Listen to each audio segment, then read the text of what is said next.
मरसूं मरसूं सिंध न ॾेसूं। तालपुर फौज के सुपर सालार होशूशिदी का ये नारा आज भी सिंध की धरती के बच्चे बच्चे की ज़ुबान पर है। लेकिन जिस दिन उन्होंने ये नारा बुलंद किया उस रोज़ सिंध के जंगजुओं के जोश व जज्बे के बावजूद फतह बारूदी हथियारों से लैस बरतानवी फ़ौज की हुई थी।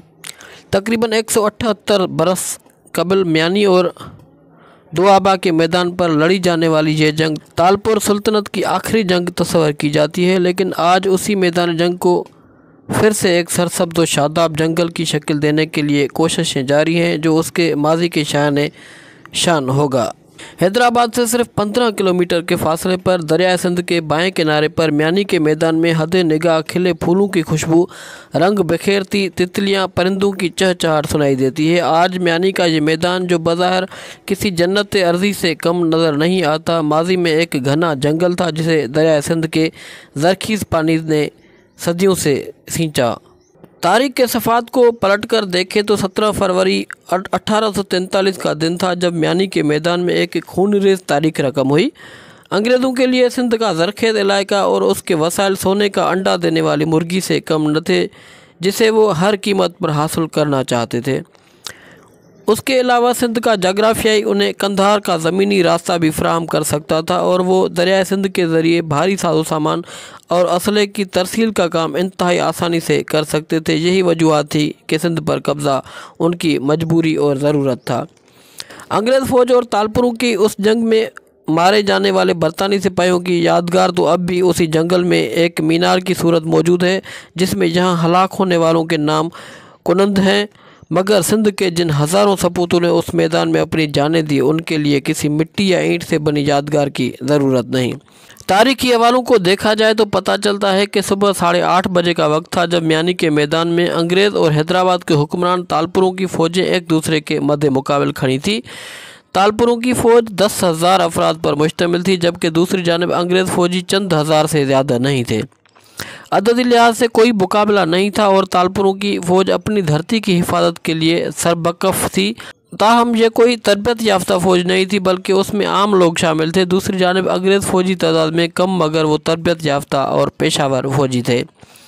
उस रोज़ म्यानी का ये मैदान घंटों तक 20,000 सवारों के घोड़ों की हनहनाहट और तलवारों की खन गरज से गूंजता रहा। तालपुरों की फ़ौज ने अपनी धरती की खातिर जान की बाजी लगा डाली, लेकिन उससे कोई फ़र्क नहीं पड़ा और दूसरी जानिब से चलने वाली आतशें, असले और गोला बारूद ने फैसला कर दिया। सुबह शुरू होने वाली इस लड़ाई का फैसला सिर्फ चंद घंटे बाद हो गया। तालपुरों को शिकस्त देने वाले मशहूर बरतानवी जनरल चार्ल्स नेपियर ने अपने एक ख़त में अपने फ़ौज को कुछ यूँ बयान किया। वो 20,000 थे, हमसे 7 गुना ज़्यादा, मगर उसलिए हार गए कि उनके पास तलवारें और हमारे पास बारूद था, और उसी बारूद ने हमारे हक़ में फ़तह लिख दी थी। नाज़रीन, जंग की वजूहात क्या थी? प्रोफेसर और मारूफ मुहक्किक नूर अहमद जिंची बताते हैं कि इस जंग का तबल तो उसी रोज़ बज गया था जब मीरों के दरबार में अंग्रेज़ों की जानिब से पेश किए जाने वाले मुआहदे के कागजात फाड़ दिए गए थे और फिर अंग्रेज़ों की रेजिडेंसी पर हमला गोया ताबूत में आखिरी कील साबित हुआ। इस जंग की शुरुआत दरअसल 1 महीना पहले हो चुकी थी, जब मेजर जेम्स आउट राम को तब्दील करके चार्ल्स नेपियर को पूना से हैदराबाद बुला लिया गया था। मेजर आउट रामताज बरतानिया का सिंध में पॉलिटिकल ऑफिसर भी था और ताकत से ज़्यादा सियासी मुज़ाकरात पर यकीन रखता था, जबकि चार्ल्स नेपियर एक ताकतवर और सख्त गिर जंगजू थे। अगरचा हाई कमान की जानिब से उन्हें अस्करी और सियासी दोनों तरह के अख्तियारात दिए गए थे, मगर वो सरतापा एक फ़ौजी ही थे। मार धाड़ जिनकी सरश्त में थी, वो सियासी अंदाज में मुज़ाकरात से ज़्यादा जंग व जदल पर यकीन रखता था। चार्ल्स नेपियर अपने ओहदे का चार्ज लेने बम्बई से सितंबर में सिंध की जानिब आ रहे थे। यहाँ उस मुतनाज़ा मुआहदे का ड्राफ्ट तैयार था, जिसमें लिखा गया था कि सिंध के तमाम बड़े शहर कराची, हैदराबाद, सक्खर, रोड़ी और शिकारपुर वगैरह अंग्रेज़ों के अलमदारी में दे दिए जाएँ। उसके अलावा बिला रोक टोक दरिया सिंध के दोनों जानिब की 200 मीटर की पट्टी भी हवाले कर दी जाए। चार्ल्स नेपियर चाहते थे कि उनके हैदराबाद पहुंचने से पहले इस मुआहदे पर दस्तखत कर दिए जाएं। अगरचे उससे पहले भी सिंध के हुक्मरानों और अंग्रेज़ों के दरमियान 2 एक मुआहदे हुए थे। मसलन अगस्त 1809 में लॉर्ड टू ने तालपुरों से پہلا معاہدہ کیا تھا۔ اس کے بعد 2 اور معاہدے بھی ہوئے، لیکن تاریخ بتاتی ہے کہ ہر معاہدے میں اگرچہ تالپور سے دوستانہ تعلقات پر زور دیا گیا تھا، لیکن اس پر عمل درآمد کبھی نہیں ہوا۔ اس لیے سندھ کے لوگ خوش نہیں تھے، خصوصاً بلوچ قبائل میں انگریزوں کے خلاف غم و غصہ بڑھ رہا تھا۔ لہذا حالیہ معاہدے جو چارلس نیپیر کی جانب سے پیش کیا گیا، اس پر بھی مقامی افراد کو شدید تحفظات لاحق تھے۔ اس معاہدے میں تالپور امیروں سے کہا گیا تھا کہ انگریزوں کی تجارتی جہاز دریائے سندھ میں بنا کسی روک ٹوک کے گزریں گے، تالپوروں کو بھی اختیار نہیں ہوگا کہ ان کو روک سکیں۔ اگرچہ پچھلے معاہدوں میں بھی اسلحہ یا فوج لانے کا کوئی ذکر نہیں تھا، مگر انگریز کسی عہد کی پاسداری کیے بغیر سب کچھ کر گزرتے تھے۔ یہی وجہ تھی کہ اس حالیہ معاہدے پر تالپوروں نے تو اپنا اقتدار بچانے کی کوشش کرتے ہوئے آمنا صدق نہ کہا، مگر یہاں کے بلوچ قبائل میروں کے اس کمزور انداز پر برہم تھے۔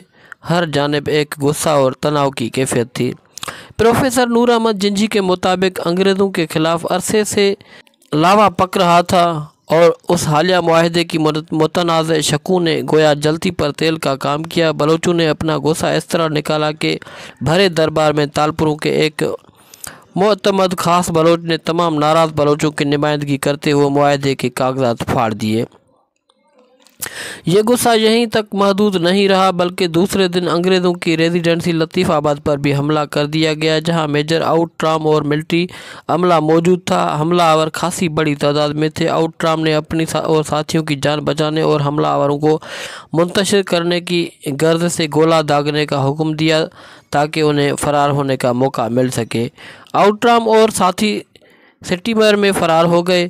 اس اثنا میں چارلس نیپیر حالہ تک پہنچ چکے تھے۔ اگرچہ اس حملے میں تالپوروں کی رضامندی شامل نہیں تھی، مگر وہ جانتے تھے کہ اب ان کی بات پر انگریز ہرگز یقین نہیں کریں گے اور وہ ہر صورت جوابی کارروائی کریں گے۔ اس لیے وہ شہر کے بجائے انہیں شہر سے باہر میانی فارسٹ میں روکنا چاہتے تھے۔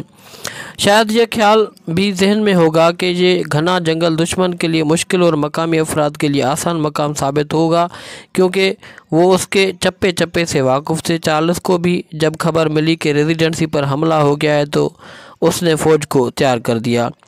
17 فروری صبح 8:30 بجے میانی کے میدان میں جنگ کا آغاز ہوا۔ یہ جنگ 4-5 گھنٹے چلی اور نماز جمعہ تک تالپوروں نے اپنی شکست تسلیم کر لی اور واپس پلٹ گئے۔ مشہور مصنف ایڈورڈ رائس کی تحریر چارلس نیپیر اور سندھ کی فتح کے مطابق جنرل نیپیر کے 20 آفیسر اور 250 سپاہی مارے گئے تھے، جبکہ 6000 سندھی، کسی کتاب میں 5000 بھی اس جنگ میں ہلاک ہوئے۔ انگریزوں کی جانب سے مرنے والوں کے نام ایک مینار پر یادگار کی صورت میں کند ہیں۔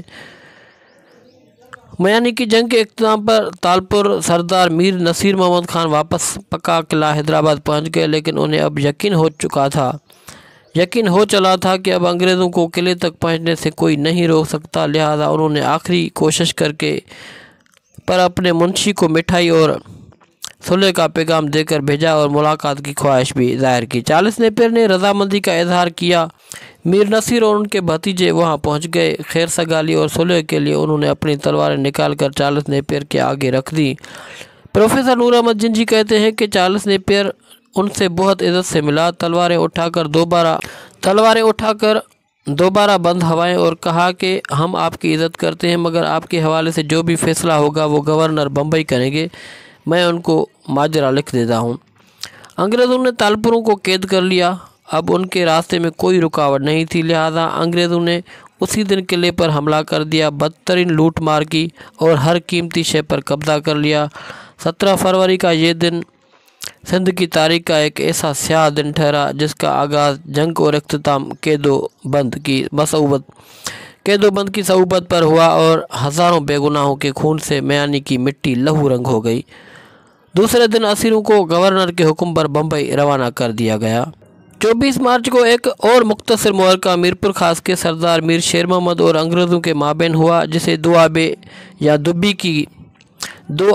دبی کی جنگ کہا جاتا ہے۔ اسی جنگ میں ہوش محمد شیشدی نے اپنا مشہور نعرہ لگایا تھا۔ ہوش محمد، جنہیں ہوشو کہا جاتا ہے، ان کا تعلق شیدی قوم سے تھا۔ یہ قوم کئی صدیوں سے سندھ میں آباد ہے۔ اس وقت بھی حیدرآباد کے قریب ایک شیدی گاؤں ہے جہاں پر ہوشو کے خاندان کے لوگ بستے تھے۔ जो सिंध के लिए जान देने पर हर वक्त तैयार रहते थे। तारीख में होशू के बारे में मुतज़ाद बातें सामने आती हैं, मगर ज़्यादातर का इत्फाक़ उसी पर है कि होशू मीर फ़तेह अली तालपुर के घर में ही पैदा हुए थे, क्योंकि उनकी वालदा मीर के घर की करता धरता थी। होश मोहम्मद की परवरिश भी तालपुरों की घर में हुई। बड़े होने पर उन्हें फ़ौज में भर्ती किया गया। उनकी कारकर्दगी इतनी अच्छी थी कि जल्द ही एक प्लाटून के इंचार्ज बना दिए गए। बहदुदान अपनी बहादुरी के बाद जनरल के ओहदे तक पहुंच गए। दोआबा की जंग में होशू बहुत बहादुर और बेखौफी से लड़ते रहे और कई अंग्रेज़ फौजी ढेर कर दिए। कम तादाद होने के बावजूद होश मोहम्मद और उनके साथियों ने हथियार नहीं डाले और लड़ते लड़ते हलाक हो गए। उसी जंग के दौरान मीरों के बारूद खाने को भी आग लगा दी गई थी। मीरों की सादालोई का अंदाज़ा इस बात से भी लगाया जा सकता है कि उनके बारूद खाने के निगरानों में एक अंग्रेज़ भी था। इस जंग में भी मीर शेर मोहम्मद को शिकस्त हुई और वो पंजाब की जानिब चले गए। लेकिन कॉन्सिक्वेस्ट ऑफ सिंध के मुसन्निफ विलियम नेपियर लिखते हैं कि होश मोहम्मद शीदी जिस बहादुरी से लड़ रहे थे वो काबिल तारीफ़ था। वो न सिर्फ नारा लगा कर लड़ने वालों को जोश दिला रहे थे, बल्कि वो लोगों को इकट्ठा करके भी ला रहे थे। होश मोहम्मद और उनके साथियों की बहादुरी को देखते हुए मुअर्रिखीन का ख्याल है कि अगर अंग्रेज़ साजिश से बारूद खाने को आग न लगाते तो शायद तारीख मुख्तलिफ होती। हैदराबाद के तालपुर 10 बरस इंडिया में कैद रहे। उन्हें बम्बई, कलकत्ता, मुर्शिदाबाद और हज़ारीबाग में रखा गया था। दोस्तों, इस तरह की मज़ीद इन्फॉर्मेटिव वीडियोज़ के लिए हमारा यूट्यूब चैनल सब्सक्राइब करें।